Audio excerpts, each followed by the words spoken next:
Yeah, I'm happy at the way you have maintained your calm. There's something I was testing.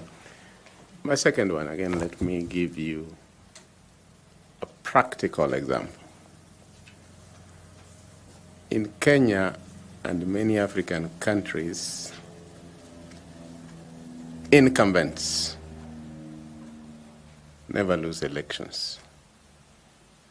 You've already had the country, and we have to address these things because we need to always save our country. We've already heard of one-term president.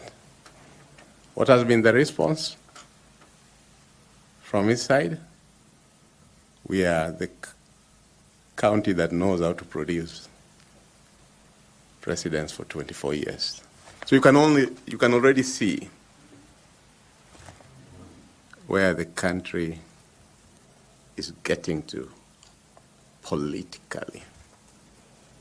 My question to you is that effective leadership at IBC is not merely about technical competence.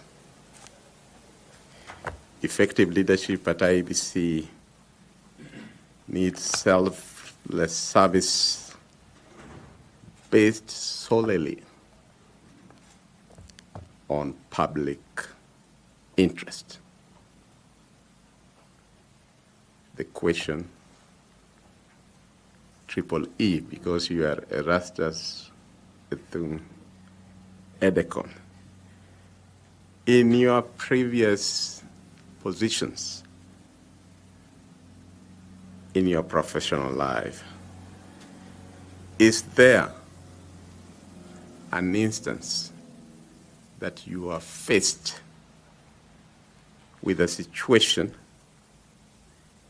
in which you had to choose between a decision that is either based on popularity, that is hard to make due to undue pressure,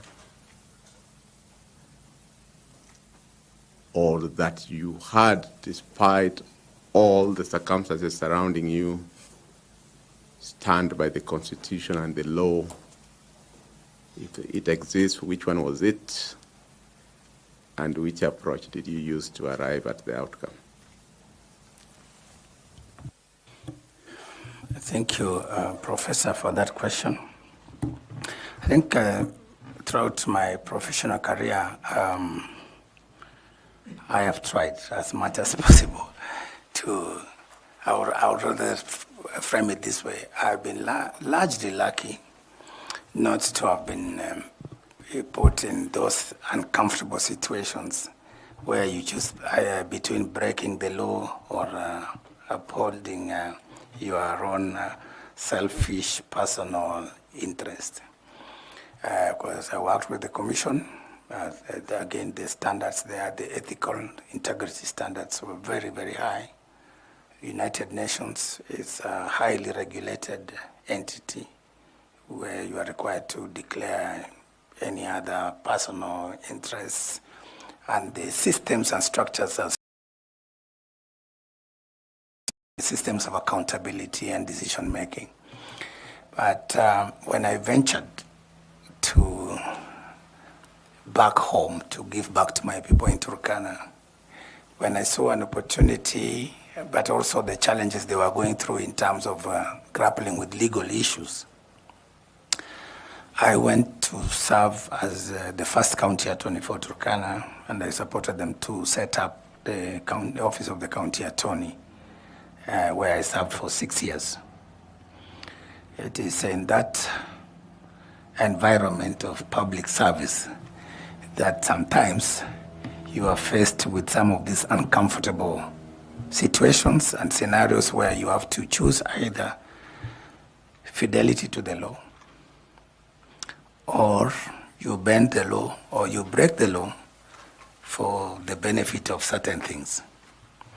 And I must tell you, throughout my 6 years, without getting into specifics, there are some incidences where you procurement takes place, and then when it comes to my attention for the legal opinion or legal advice, and then you get this pressure coming from some of those officials saying, we want this to go this way, we want this to go that way. For me, as the county attorney that time, and even now in future when I assume a public office, I have always maintained that fidelity to the law. There are those instances where I have had to say as it is.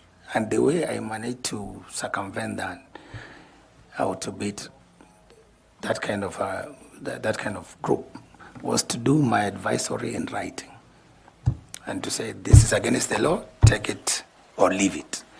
And in that case, then people started getting used to it. So that therefore then by the time they come, they bring an issue to my attention, they know I will stick with the law. But then the downside of it, sometimes some of these guys go underground, so they do their own things there, and they don't bring to your attention. So that by the time the CPA, Tanwis group comes, the auditor, they check their books. That's when some things come out of the closet.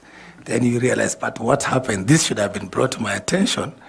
And this situation could not have arisen had you brought it to my attention and followed my legal advice. So for me, the respect for the rule of law, the respect for the Constitution, the processes, the Public Finance Management Act, the procurement law, the public officer ethics, those are not things you can compromise with. So when it comes to that, it actually helps you. It's not even a dilemma, Professor. Because when the law is very clear, what dilemma do you have? You just follow the law and you'll be on the right side. Thank you. Thank you, Chair. Do you have some two short questions, kindly? Yes, Ethicon, you were quite elaborate when my colleague Caroline Kituku asked you about the diaspora vote.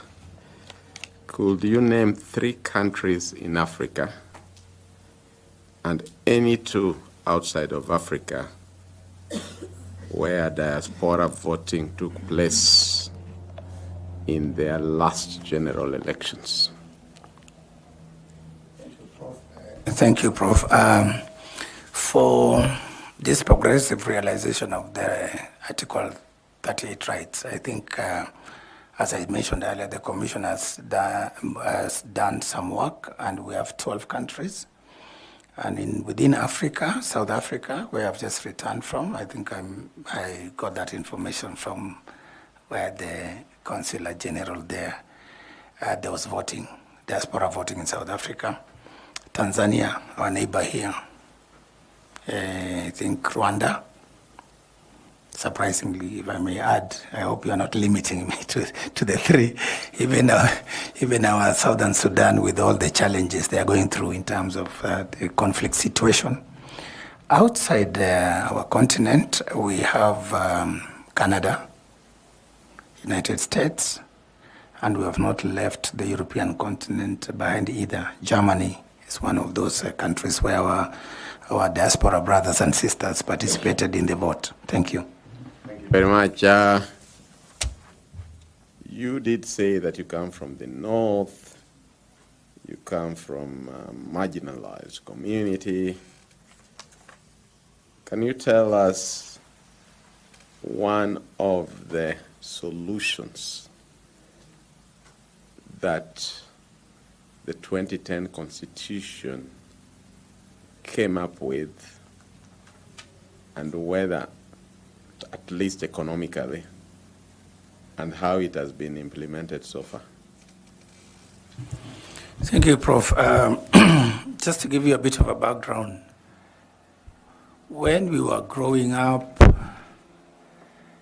and I was little, my uncle resided in Eldoret. My mother used to come, being a single mother, she used to come to see my uncle, her brother, And when we traveled from Turkana, in those days we were using the lorries. Sometimes you are hitchhiking on this transit goods going to southern Sudan, and it will bring you to Kitale. Then from there, that's when you see matatus, and you see buses, you see nice shops and stuff like that. So it used to be a popular stereotype, or maybe I can just say it's jokes. Whenever Turkanas arrive in Kitale, the Matatu people at the stage, they'll be joking with them, calling them, Lokone, Turkana, you're coming, where are you going? Hello, Alosi. They will say, the Turkanas will be like, Alosi, Kenya. Like, we are going to Kenya. So we have come from Turkana, we are going to Kenya. So later on, when I became a bit mature and understood the geography of Kenya, I realized actually Turkana is in Kenya geographically.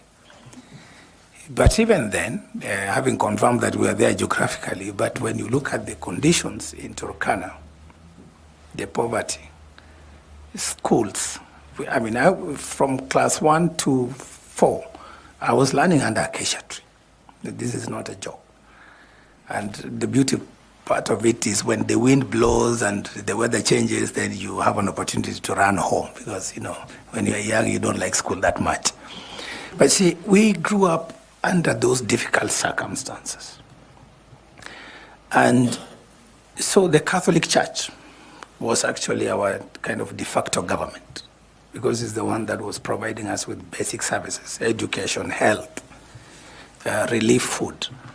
So at something significant happened in 2010, and the new constitution ushered in devolution, decentralization of government. And with decentralization of government, power, resources, I think for us, sometimes we tend to joke among ourselves and say, this is Turkana's independence hour.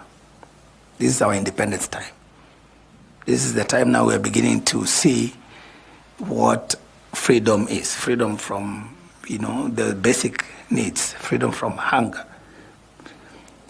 The right to expanding access to basic education. So with devolution and the first phase, we've had tremendous progress in Turkana. Even if you don't talk about tangible projects, for example, just the sheer number of Turkanas who are employed alone and accessing a salary and are able to support their extended families, so that even during drought, they are able to cushion them. That alone is very significant. But with the county government, where I served for 6 years, both under the first governor and the second governor, we've put in place structures, the county integrated development plan. Thanks for all that. Because of time. Yes. Constitutionally, what's the prescription that the Constitution put in place for marginalized community, not just Turkana, all marginalized communities in Kenya, and how has it been implemented so far?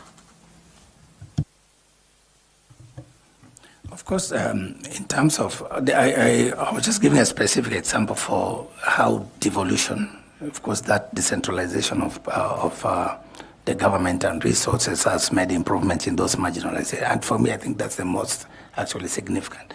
But there are also certain rights in the Bill of Rights that recognize the rights of these minorities and marginalized groups. And that's why, for example, then, the rights to political participation. We also have affirmative action. For example, the revenue sharing formula takes into account that aspect of marginalization in the allocation of resources. So the revenue sharing formula, but there's also the affirmative action fund, which is meant to bring those marginalized areas to some level. What's the name of that affirmative action fund? It's okay. I cannot remember the exact wording, but I know there's the affirmative action fund. Yeah. Thank you very much, Mr. Ethokon. We have enjoyed this time with you. We appreciate the robust engagement, and we've even overshot our time. Thank you. Thank you for allowing us that privilege.